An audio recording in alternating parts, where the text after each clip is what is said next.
முற்போக்கு திராவிட கழகத்தினுடைய நிரந்தர தலைவர் தெய்வமாகிய நமது கேப்டன் அவர்களை வணங்கி அவர்களுடைய ஆசீர்வாதத்துடன் இன்றைக்கு செங்கல்பட்டு மாவட்டம் அஸ்தினாபுரம் பகுதியில் தேசிய முற்போக்கு திராவிட கழகத்தினுடைய பொங்கல் விழாவிலே உங்கள் அனைவரையுமே சந்திப்பதிலே உண்மையிலேயே மகிழ்ச்சி அடைகிறேன். இந்த பொங்கல் விழாவிற்கு நமது மாவட்ட கழக செயலாளர் முருகேசன் அவர்களுக்கும் இந்த அஸ்தினாபுரம் பகுதியினுடைய பகுதி செயலாளர்களுக்கும் மற்றும் இந்த விழாவிலே கலந்து கொள்ள வந்திருக்கும் நமது ஒன்றிய நகர பேரூர் கழக கிளைக்கழக நிர்வாகிகள், மகளிர் அணி சகோதரிகள், பொதுமக்கள், என் அன்பு சகோதர சகோதரிகள், பத்திரிகை நண்பர்கள், எங்கள் உயிரினும் மேலான எங்கள் அன்பு கழக உடன்பிறப்புகளாகிய உங்கள் அத்தனை பேருக்குமே முதல் கண் எனது பணிவான வணக்கத்தை நான் தெரிவித்துக் கொள்ள கடமைப்பட்டிருக்கிறேன். இங்கே என்னுடன் மேடையிலே நிற்கின்ற அனைத்து நிர்வாகிகளுக்கும் இந்த பொங்கல் விழாவிலே கலந்து கொள்ள வந்திருக்கும் ஒவ்வொருவருக்குமே கேப்டனுடைய ஆசீர்வாதத்துடன் ஒரு இனிய பொங்கல் நல்ல நாள் வர வேண்டும் என்பதற்காக இந்த பொங்கல் விழாவிலே உங்கள் அனைவரையுமே நான் வாழ்த்துகிறேன். பொங்கல் விழா அப்படின்னு சொன்னாலே, அதுவும் செங்கல்பட்டு மாவட்டம் அப்படின்னு சொன்னாலே ஒரு பெரிய வரலாறு உண்டு. தலைவருடன் நான் பொது விலையிலே முதல் முறையாக இலவச திருமணத்தில் பங்கேற்றது இதே மாவட்டம் செங்கல்பட்டு மாவட்டத்தில் தான்.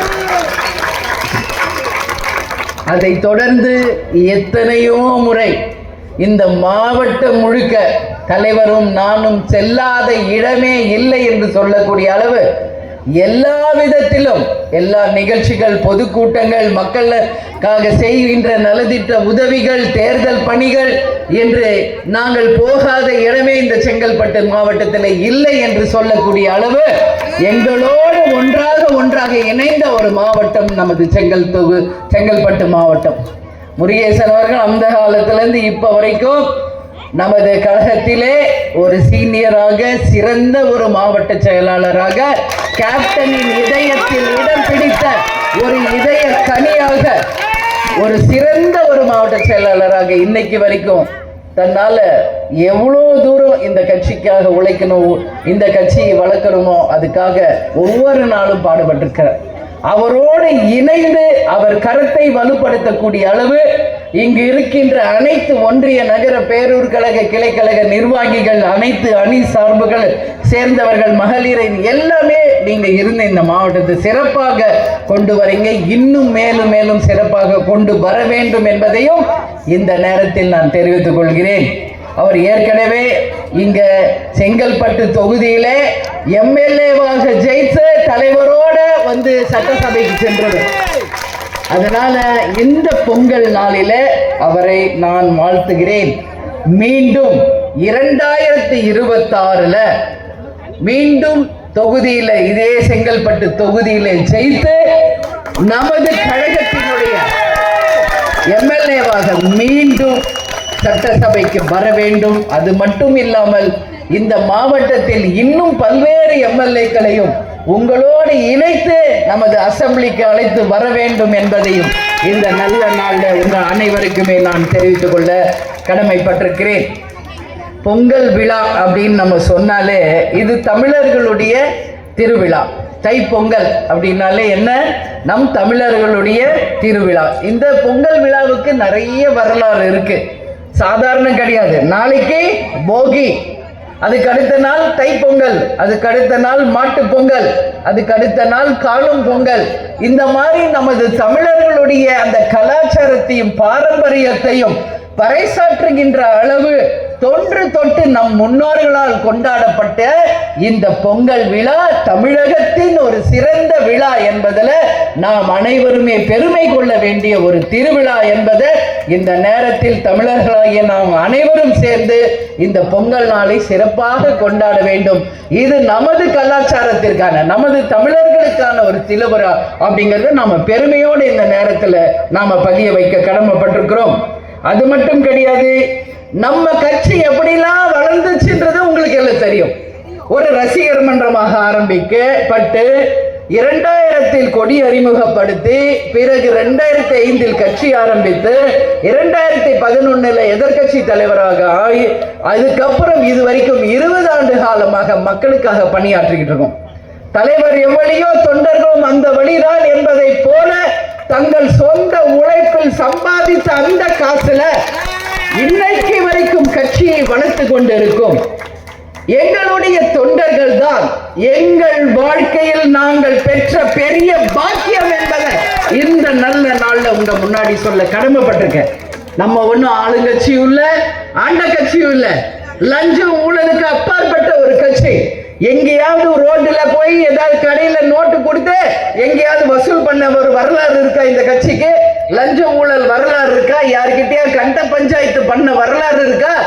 தலைவர் அவர்கள் வழி நடத்தியபடி ராணுவ கட்டுப்பாடுக்கு இணையாக குடும்பத்திற்கும் நாட்டுக்கும் பயனளிக்கக்கூடிய ஒரு நல்ல உதாரணமான ஒரு மனிதர்களாக, இந்த நாட்டுக்கு தேவையானவர்களாக, வருங்கால தமிழகத்தை சீரும் சிறப்புமாக வழிநடத்தக்கூடிய ஒரு வல்லமை மிக்க தொண்டர்களாக தான் தலைவர் அவர்கள் நம்மை கொண்டு வந்திருக்கிறார். அதனால இந்த வரலாறு ஒண்ணு சும்மா கிடையாது. இங்க என்ன சுத்தி லைட் இருக்கு, பேனர் இருக்கு, கொடி இருக்கு, அழகான தோரணங்கள் இருக்கு. எதனால இதெல்லாம் எங்க இருந்து வருது? வியர்வை சிந்தி, ரத்தத்தை வியர்வையாக சிந்தி தங்கள் சொந்த உழைப்பில் இந்த கட்சிக்காக பாடுபட்டிருக்கின்ற எங்கள் தொண்டர்களுக்கு தான் இந்த பொங்கலை நான் சமர்ப்பிக்கிறேன். இந்த பொங்கல் திருநாளை உங்களான நாளாக இந்த நேரத்தில் நான் தெரிவித்துக் கொள்ள கடமைப்பட்டிருக்கேன். எல்லா இடத்துலயும் நான் தலைவர் கையை பிடிச்சுக்கிட்டு தலைவர் கூடயே தான் பயணிச்சிருப்பேன். நீங்க எந்த வீடியோ பாருங்க, எந்த போட்டோ பாருங்க, நானும் தலைவரை இப்படி கை பிடிச்சே தான் இருக்கும். அது ஆபீஸ் போனாலும், கோயிலுக்கு போனாலும், ஒரு பொதுக்கூட்டமா இருந்தாலும், ஒரு மகாநாடாக இருந்தாலும் அவர் கையை பிடிச்சுக்கிட்டே வாழ்ந்தவனா. இன்னைக்கு அந்த கையை நான் விட்டுட்டேன். இன்னைக்கு அந்த கையை நான் விட்டுட்டு தனியாக நிக்கிறேன். ஆனாலும் எனக்கு சக்தியையும் நம்பிக்கையும் யார் தருவது? என்னுடைய கழக தொண்டர்களாகி நீங்கள் தான் என்னுடைய எல்லாமே. நம்ம தலைவர் விட்டு சென்ற அவருடைய கனவு, லட்சியம், கொள்கைகளை வென்றெடுத்தே தீர்வோம் என்ற ஒரே உறுதியோடு எங்கள் கழகத்தை சேர்ந்த உங்கள் அத்தனை கரங்களையும் நான் பற்றி கொண்டு அன்னைக்கு தலைவர் கையை பிடிச்சிருந்தேன். இன்னைக்கு உங்க எல்லார் கையையும் பிடிச்சுக்கிட்டு வீரநடை போட்டு தலைவருடைய கனவு லட்சியத்தை வென்றெடுத்தே தீர்வோம் என்ற உறுதியோடு உங்களோடு இணைந்த இந்த சவால்கள் நிறைந்த, சூழ்ச்சிகள் நிறைந்த இந்த அரசியல் பாதையில, கற்களும் முட்களும் நிறைந்த இந்த அரசியல் பாதையில் எங்கள் கழக தொண்டர்களின் துணையோடு நான் வீறுநடை போட்டு சென்று கொண்டே இருப்பேன். அதுல எந்த மாற்று கருத்தும் கிடையாது. தலைவருடைய கனவு லட்சியம் என்னைக்கு ஜெயிக்குதோ அது வரைக்கும் உங்களுக்கு அன்னையாக உங்களோடு இருந்து உங்கள் வாழ்க்கைக்காகவே என் வாழ்க்கையை அர்ப்பணித்து உங்களுக்காகவே தான் நான் வாழ்வேன். என்னுடைய 2 புதல்வர்கள் விஜய பிரபாகரன், சண்முக பாண்டியன் 2 தூண்களாக இந்த கட்சிக்கு என்றைக்கும் துணை நிற்பார்கள். அதுல எந்த மாற்று கருத்தும் யாருக்கும் வேண்டாம். இன்னைக்கு ஒருத்தர் அரசியல் துறையிலும் ஒருத்தர் சினிமா துறையிலும் தன் தகப்பனார் விட்டு சென்ற அந்த 2 துறைகளை இருவரும் கையில் எடுத்து யாருக்காக உழைக்கிறாங்க?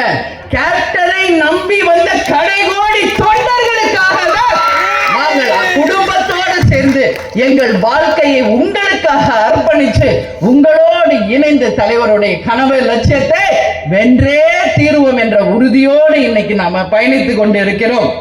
அது மட்டும் இல்லை, இன்னைக்கு நம்ம பார்த்தோம்னா இன்னைக்கு இந்த பொங்கல் நாம கேப்டனுக்கு சமர்ப்பிக்கிற ஒரு பொங்கலாக மாறும்னு நான் கனவுல கூட நினைக்கிறேன். எப்பவுமே பொங்கல் விழாவில் தலைவர் சிரிச்ச முகத்தோட நம்மோட மேடையில் உட்கார்ந்து இருப்பார். பொங்கல் செஞ்சு முடிச்சோடனே அதை நான் தட்டுல கொண்டு வந்து தலைவருக்கு நான் ஊட்டி விடுவேன். ஒவ்வொரு விழாவிலையும் அது நடந்திருக்கு. அது ஆனந்தமாக அந்த பொங்கலை உண்டு சந்தோஷப்படுவார் நம்ம தலைவர். ஆனா இப்போ எங்கேயும் போல நம்ம தலைவர் இங்கதான் இருக்கார். தெய்வமாக இங்கதான் நம்மோடு இணைந்து இந்த பொங்கல் விழாவிலையும் தெய்வமாக இருந்து நம்மளை ஆசீர்வதித்துக்கிட்டு இருக்கார் என்பதுல நீங்க எல்லாரும் உறுதியா இருக்கணும்னு சொல்லி நான் கேட்டுக்கிறேன். இன்னைக்கு தலைவரை பொறுத்த வரைக்கும் ஜாதி, மதம், இனம், மொழி எல்லாத்துக்கும் அப்பாற்பட்டு அனைவருக்கும் ஒரு பொதுவான ஒரு தலைவராக, அனைவராலும் ஏற்றுக்கொள்ளப்பட்ட ஒரு தலைவராக, அனைவருமே போற்றக்கூடிய ஒரு தலைவராக இன்னைக்கு நம்ம தலைவர் இருக்கார். நம்ம தேசிய முற்போக்கு திராவிட கழகத்தில் மட்டும்தான் பொங்கலையும் கொண்டாடுவோம், கிறிஸ்துமஸையும் கொண்டாடுவோம், ரம்ஜானையும் கொண்டாடுவோம் என்பது வேற எந்த கட்சியும் செய்தது கிடையாது. எல்லாருமே இஃப்தார் நோம்புன்னு சொல்லி யாராவது அழைச்சு அங்க போய் இஃப்தார் நோம்பை கொண்டாடிட்டு வந்துருவாங்க. ஆனா நம்ம தலைவர் நமது தலைமை கழகத்திலேயே நம்ம இஃப்தார் நோம்பை நடத்தி அத்தனை இஸ்லாமியர்களையும் வரவழைத்து அன்னைக்கு அத்தனை பேரோடு இணைந்து நம்ம தலைவர் ரம்ஜான் விழாவை கொண்டாடுவார். ஒன்றுமே அவர் ஒரு வரலாறு படிச்சுட்டு போயிருக்கார். இன்னைக்கு இங்க பொங்கல் வச்சு நம்ம கொண்டாடுறோம்.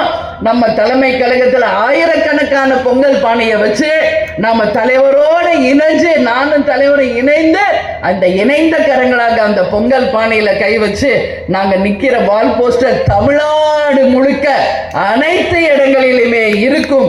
அந்த நல்ல நாளை இன்னைக்கு நான் நினைச்சுக்கிறேன். இன்னைக்கு நம்மளை பார்த்து யார் யாரோ அதே மாதிரி காப்பி அடிச்சு போஸ்ட் கொடுத்து இன்னைக்கு வால் போஸ்டர்ல ஒட்டிக்கிட்டு இருக்காங்க. எல்லாவற்றிற்கும் எல்லாருக்குமே முன்னுதாரணமாக வாழ்ந்த ஒரு தம்பதிகளாக, இங்கிலீஷ்ல சொல்லுவாங்க த ஐடியல் கப்பிள்ஸ் அப்படின்னா, ஒருத்தருக்கு ஒருத்தர் மனசு 100% ஒத்து போய் வாழ்ந்தோம் நாங்க. அதனாலதான் தலைவரே சொல்லியிருக்காரு, எத்தனையோ பேட்டியில சொல்லியிருக்காரு. இன்னைக்கு நைட் ஆச்சுன்னா இன்னைக்கு உலகமே எதை தெரியுமா பார்த்துட்டு இருக்கு? தலைவருடைய ரீல்ஸ். அப்படியே வாட்ஸ்அப்ல அப்படியே தள்ளனா மொபைல்ல உலகமே இன்னைக்கு கேப்டனை தான் பார்த்துக்கிட்டு இருக்காங்க. உண்மையா இல்லையா? அதுல நானும் ஒருத்தி.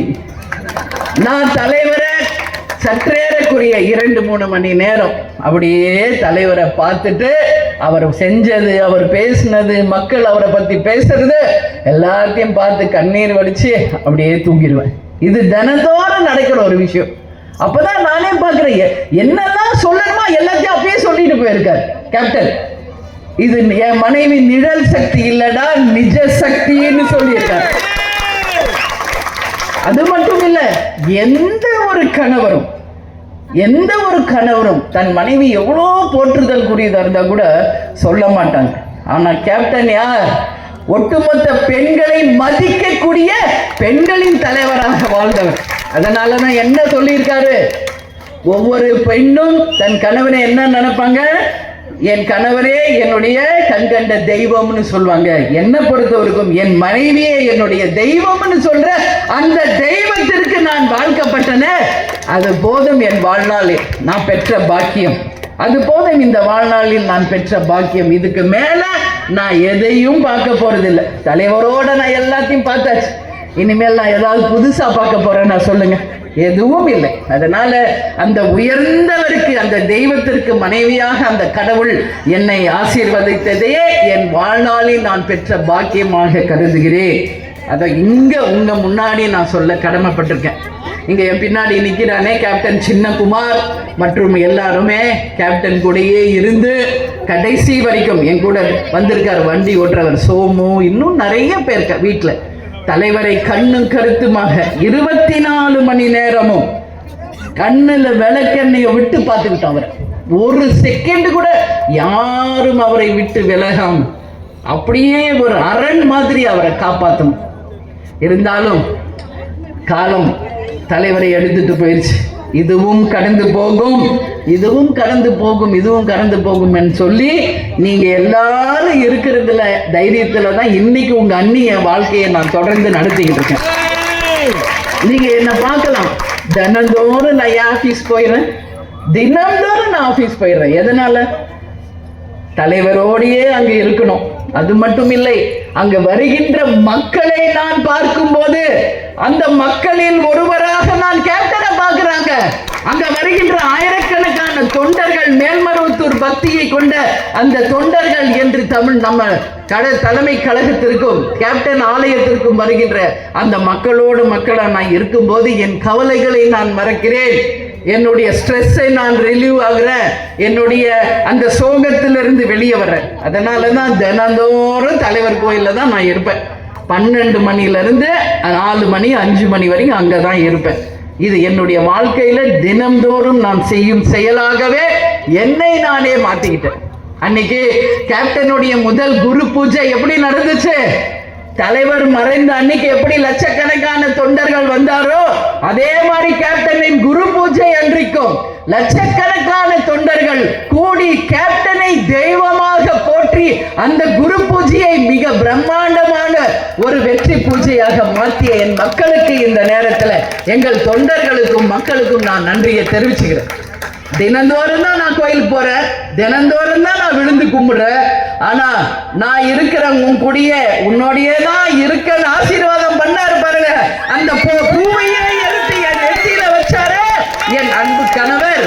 நான் எங்கும் போல உன்னுள்ளதான் இருக்கேன், உன் கூட தான் இருக்கேன்னு அன்னைக்கு ஆசீர்வாதமா என் கணவர் என்னை ஆசீர்வதித்தாரு.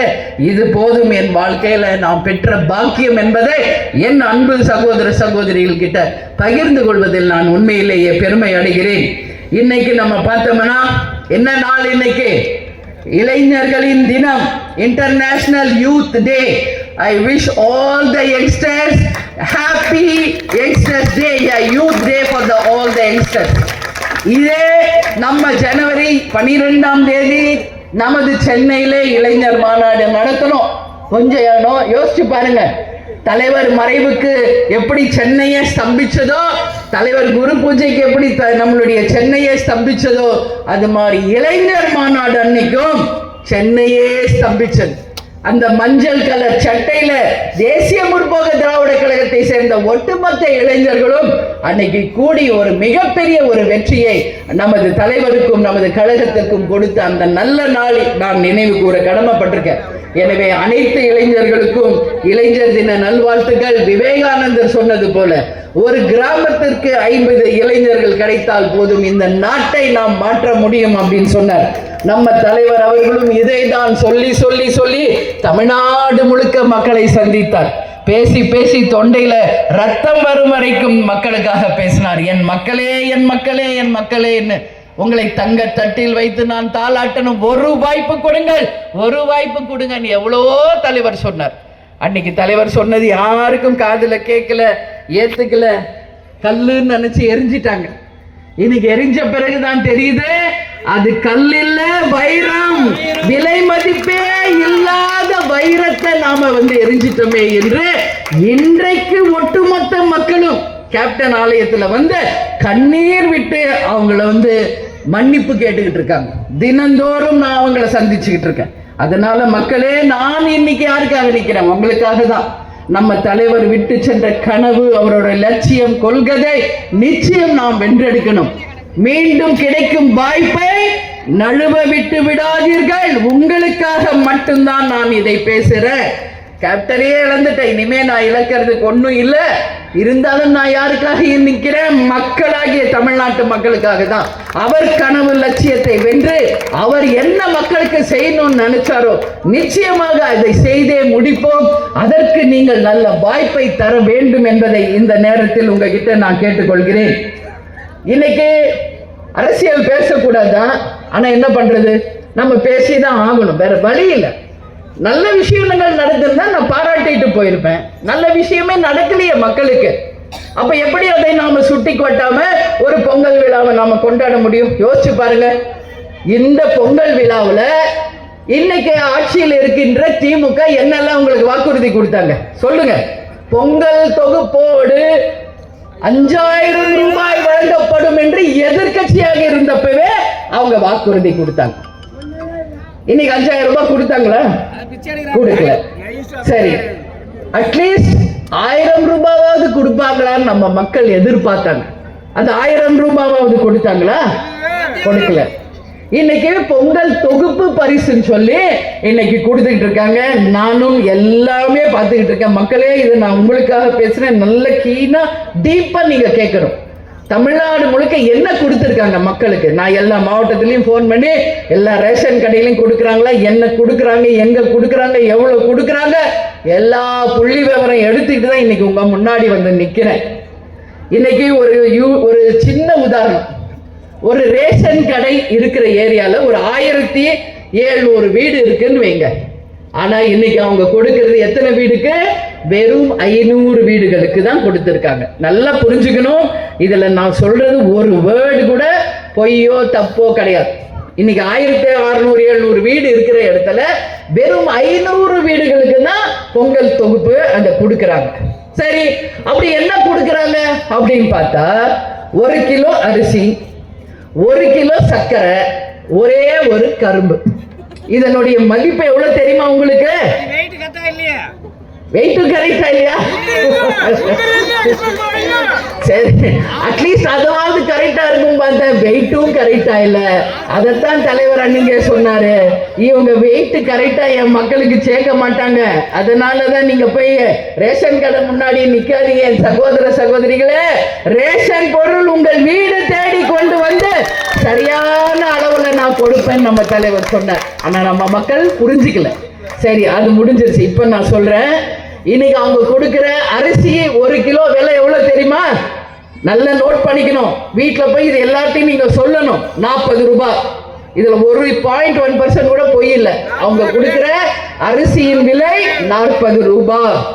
அவங்க கொடுக்கிற 1 கிலோ சர்க்கரையின் விலை 25 ரூபாய். இது மாதிரி அவங்க கொடுக்கிற ஒரு கரும்பின் விலை 40 ரூபாய். அப்ப மொத்தமா நம்ம கவுண்ட் பண்ணா 105 ரூபாய். இதுதான் அவங்க பொங்கல் தொகுப்பாக இன்னைக்கு தமிழ்நாடு முழுக்க நாங்க கொடுக்கிறோம் தம்பட்டம் அடிச்சிட்டு இருக்காங்க. இந்த 105 ரூபாய் ஒரு குடும்பத்துக்கு, இன்னைக்கு ஒரு குடும்பத்துல மினிமம் 4 பேர் இருக்கும். அப்ப அதை டிவைட் பண்ணா ஒரு தலைக்கு 25 ரூபாய். இன்னைக்கு பிச்சைக்காரன் கூட 25 ரூபாய் போட்டா தூக்கி எறிஞ்சிட்டு போறான். இதுல என்ன நீ சாதனை பண்ணிட்டேன்னு மால் தட்டிக்கிட்டு நாங்க பொங்கல் தொகுப்புக்கு கொடுத்தோம் பேசிட்டு சுத்துறீங்களே, உங்களுக்கு வெக்கமா அவமானமா இல்லையா என்பதை மக்கள் சார்பாக இந்த திமுகவை நான் கேட்டுக்கொள்கிறேன். இங்க யாரும் நீங்க கொடுக்கிற இலவசத்திற்கு இங்க யாரும் கை நீட்டி இல்ல. அந்த விலைவாசியை நீங்க குறைங்க.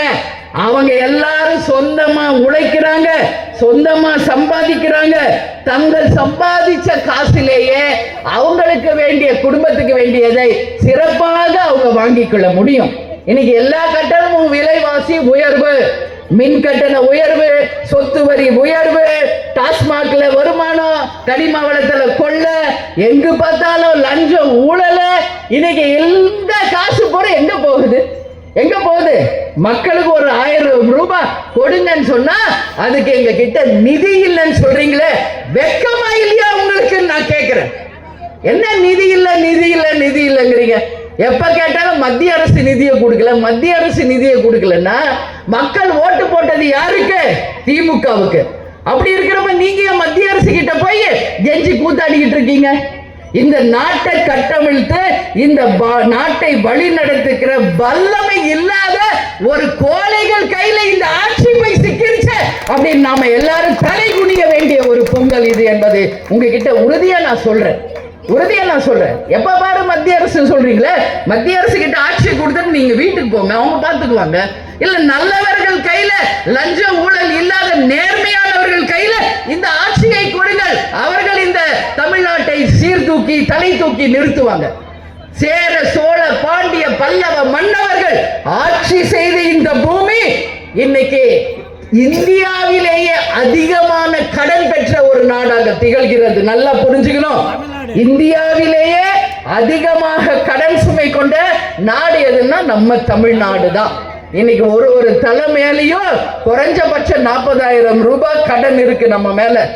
நல்லா புரிஞ்சு கொள்ளுங்கள். இவங்க சும்மா இலவசம் ஓட்டுக்காக உங்களை ஏமாற்றி மூளை செலவை செய்து ஆட்சியில் அமர்ந்த பிறகு அத்தனை வாக்குறுதிகளையும் புறம் தள்ளி எந்த வாக்குறுதியும் நிறைவேற்றாமல் ஒரு போலித்தனமான விளம்பர ஆட்சியை நடத்தி கொண்டிருக்காங்க திமுக. இதுல ஒரு வார்த்தை கூட மிக இல்லை என்பதை உறுதி அவங்க கிட்ட நான் சொல்றேன். அதே மாதிரி இன்னைக்கு சொல்றாரு ஸ்டாலின் அவர்கள், இன்னைக்கு நிதி இல்ல அப்படிங்கிறாங்க. ஏன் ஒட்டுமொத்த நிதி உங்க குடும்பத்திலேயே இருக்க. கருணாநிதி, தயாநிதி, அழகிரி, அப்புறம் தமிழ் நிதி, எல்லா நிதியும், உதயாநிதி, எல்லா நிதியும் உங்க வீட்லயே இருக்காங்களே. ஏன் அதுல இருந்து எடுத்து கொஞ்சம் மக்களுக்கு கொடுத்தா என்ன குறைஞ்சா போயிருவீங்க? 75 வருஷமா நாங்க ஆட்சி பண்றோம் மாறுதன்றீங்கல்ல. ஏன் உங்க கஜானால இருந்து எடுத்து இந்த வருஷம் நிதி இல்லையா? ஓகே, என் மக்களுக்கு என் சொந்த நிதியில இருந்து எடுத்து கேப்டன் மாதிரி மாதிரி கொடுத்து பாருங்க, கொடுக்க மனசு வருமா உங்களுக்கெல்லாம்?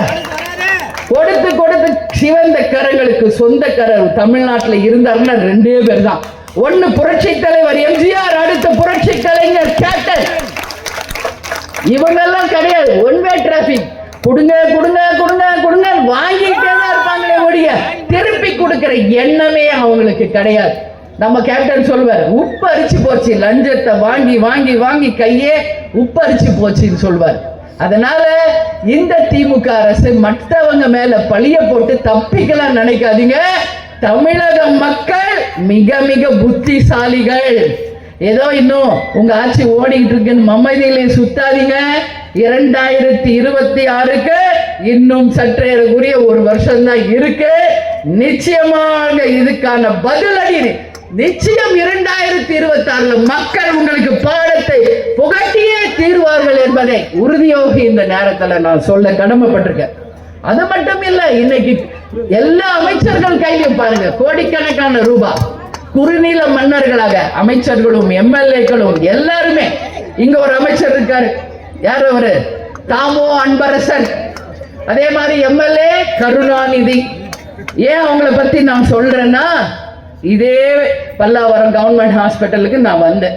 எதுக்கு? குடி தண்ணீர்ல சாக்கடை நீர் கலந்து அன்னைக்கு நிறைய பேர் இறந்துட்டாங்க.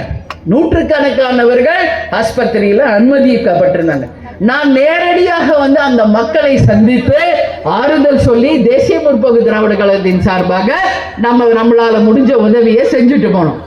அன்னைக்கு வந்து சொல்றாரு யாரு? தாமோ அன்பரசன், இது தண்ணி குடிச்சதுனால வரல, மீன் சாப்பிட்டாங்க, அதனாலதான் அவங்களுக்கு மாந்தி மயக்கம் வயிற்று போக்குங்கிறார். உலகத்துல யாராவது மீன் சாப்பிட்டு வாந்தி வயிற்று போக்கு தமிழ்நாட்டில் நம்ம எங்கேயாவது பார்த்துருக்கோமா? தினந்தோறும் எல்லாரும் தான் மீன், கோழி, மாடு எல்லாம் தான் சாப்பிடுறோம். உங்களுடைய தவறுகளை மறைப்பதற்காக மீன் சாப்பிட்டதுனால சொல்லி முழு பூசணிக்காவை சோத்துல மறைக்க பார்க்கிறே இந்த தாமோ அன்பரசன் அவர்களே, உங்களுக்கு அசிங்கமாவே இல்லையா? அன்னைக்கு ஒரு பத்திரிகைக்காரர் சரியா கேள்வி கேட்டார். அவர் யாருன்னு எனக்கு தெரியல. யாரு இருக்காரு இங்க? Manikandan. hats off to you, hats off to you, hats off to you. Manikandan மாதிரிதான் ஒவ்வொரு பத்திரிகையாளர்களும் திருப்பி கேள்வி கேளுங்க. உங்களுக்கு என்ன அச்சம்? இவங்க ஒண்ணு உங்களுக்கு சம்பளம் கொடுக்கல, உங்க முதலாளிகள் சம்பளம் கொடுக்குறாங்க. ப்ளீச்சிங் பவுடர்ல இருந்து பாலம் போடுற வரைக்கும் ஊழல். அதைத்தான் அவர் அன்னைக்கு சுட்டி காட்டுறார்.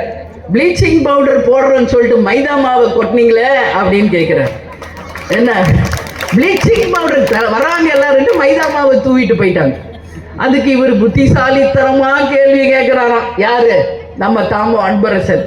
அவர் தலைவருக்கு எவ்வளவு இருக்கோ அதுதானே இவருக்கும் அமைச்சருக்கும் இருக்கும். 2500 1500 சேர்த்தா எவ்வளோன்றதுக்கே கணக்கே தெரியல நம்ம முதல்வருக்கு. அந்த அளவு தான் ஐக்கியம் இருக்கு அவருக்கு. அப்ப அவங்க அமைச்சர் எப்படி இருப்பாங்க?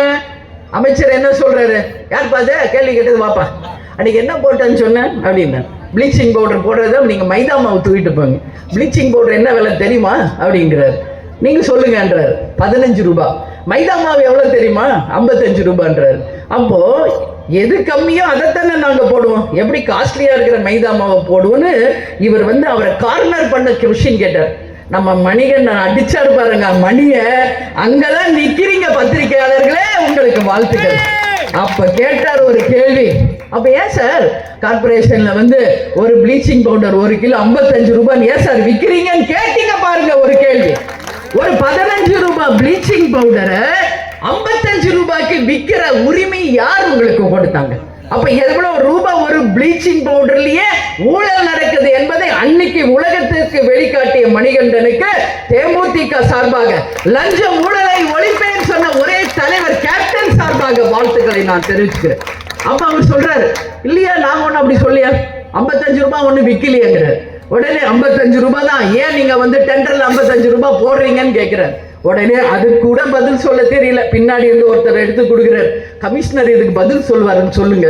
கமிஷனர் இதுக்கு பதில் சொல்வாரு. அதுக்கு கூட பதில் சொல்றது கூட உங்களுக்கு முடியல. அப்ப எதுக்கு வீண் சவடாலு, எதுக்கு வீண் ஜம்பம் என்ன?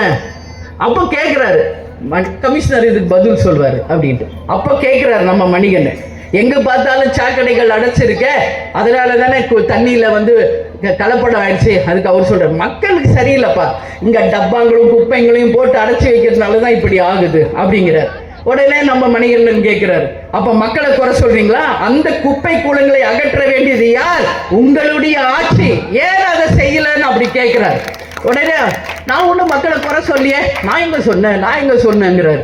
அவரை திருப்பி கேள்வி கேட்டோன்னே நைஸா அங்கிருந்து ஓடினார் பாருங்க. அன்னைக்கு பிடிச்ச ஓட்டம் தான் இன்னைக்கு வரைக்கும் தாமோ அன்பரசு எங்க இருக்காருன்னே தெரியல. இந்த மாதிரி ஒரு பொய்ய பேசி மக்களை எத்தனை நாள் நீங்க ஏமாத்த போறீங்க? இதே ஸ்டாலின் போன ஆட்சியில சொன்னார், எத்தனை காலம் தான் ஏமாற்றவங்க இந்த நாட்டிலே, நம்ம நாட்டில, சொந்த நாட்டில. அதே பாடலை திருப்பி உங்களை கேட்கிறேன் முதல்வர் ஸ்டாலின் அவர்களே, எத்தனை காலம் தான் ஏமாற்றுவீர் இந்த மக்களை, இந்த நாட்டை? இதற்கான முடிவு 26 மக்கள் ஓங்கி உங்களுக்கு நிச்சயமாக பாடத்தை புகட்டுவார்கள் என்பதை இந்த நேரத்தில் நான் சொல்றேன். இன்னைக்கு 1000 ரூபாய் கொடுங்கன்னு என்று மக்கள் கேட்கிறாங்க. இன்னைக்கு மழை வெள்ள பாதிப்பு தமிழ்நாடே பாதிச்சு. கொஞ்சம் யோசிச்சு பார்க்கிறோம். நான் போய் நேரடியா பார்த்தேன். விழுப்புரம், கடலூர், காஞ்சிபுரம், செங்கல்பட்டு, சென்னை எல்லாம் எவ்வளவு ஜனங்க, எவ்வளவு பேர் இன்னைக்கு மழை வெள்ளத்தால பாதிச்சாங்க. இதை பக்கத்துல இருக்கு பாண்டிச்சேரி.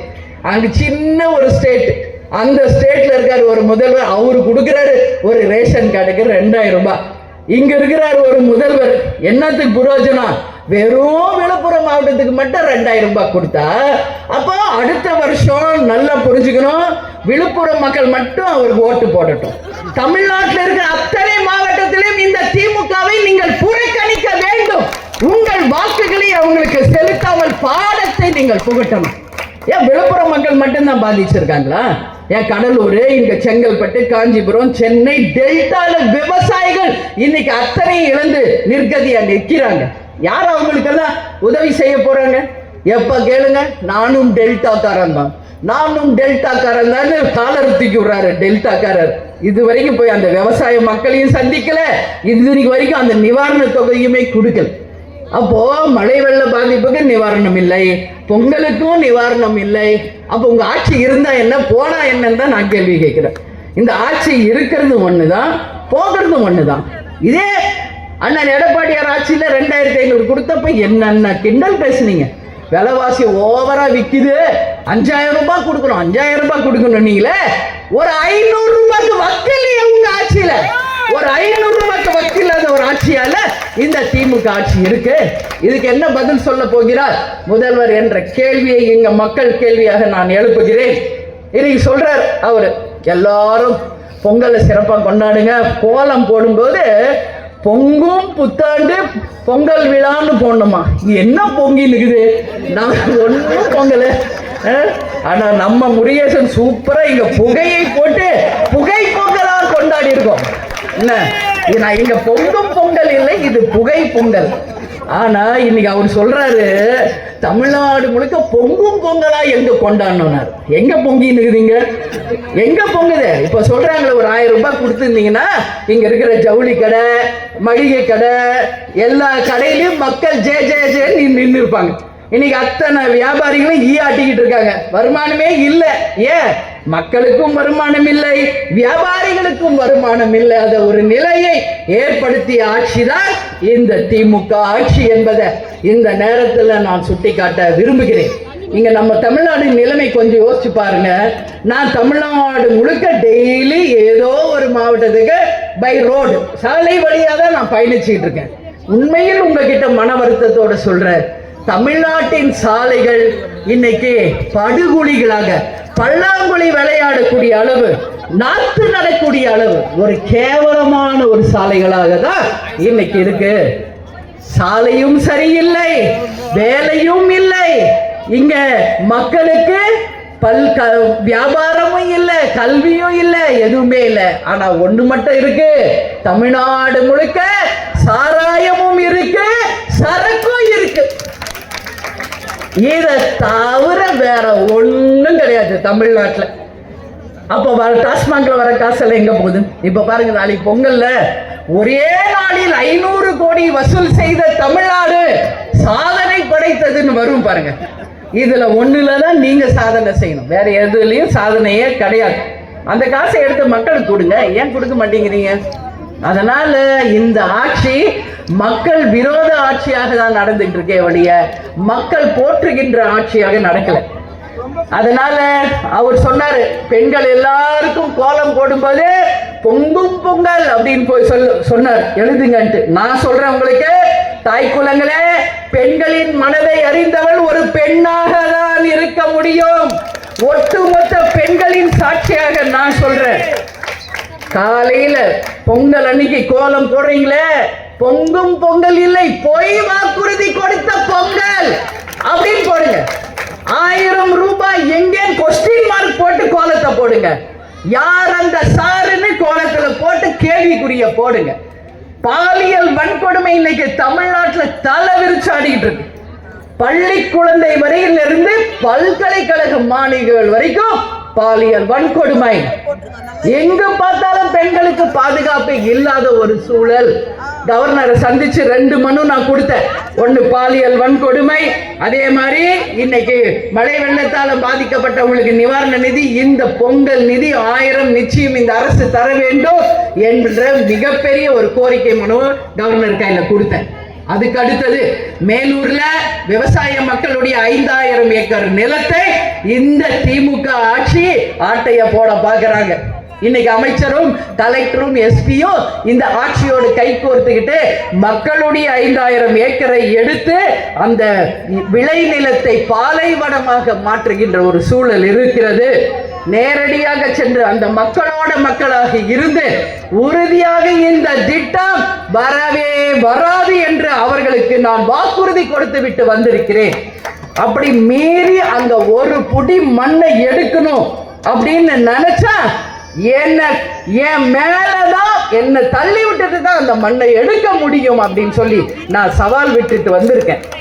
அது மட்டும் இல்லை, அதை கவர்னர்கிட்ட சொன்னேன், இதை மத்திய அரசுக்கு கொண்டு போங்க, பிரதமரிடம் இதை சொல்லணும், அந்த திட்டம் ரத்து செய்யப்பட்டது என்ற அந்த அறிவிப்பு பொங்கல் முடிந்தவுடனே வர வேண்டும் என்று சொல்லியிருக்கேன். வெகு விரைவில் அந்த இனிப்பான செய்தி வரும்னு நம்புறோம்.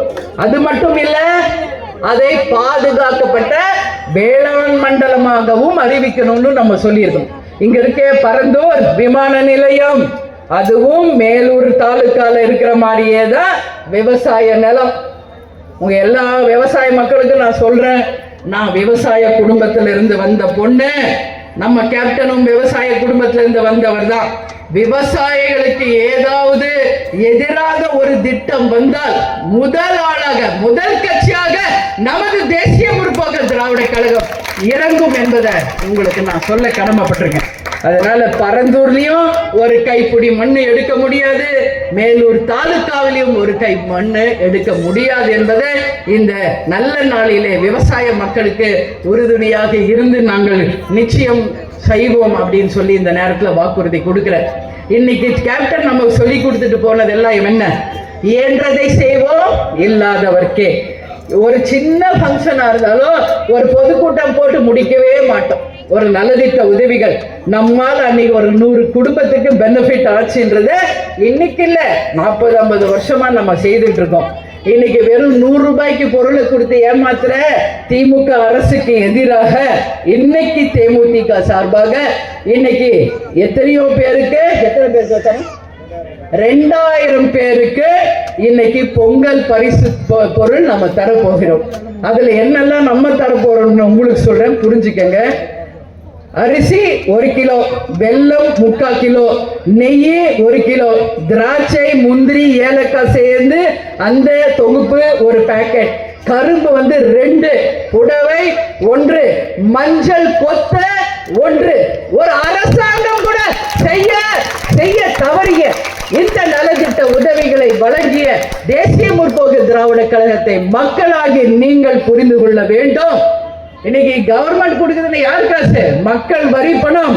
ஆனா இன்னைக்கு நாங்க கொடுக்க போறோமே 2000 பேருக்கு எங்க கட்சி தொண்டர்கள். இப்ப பாருங்க, எனக்கு சிந்துதே வேர்வை.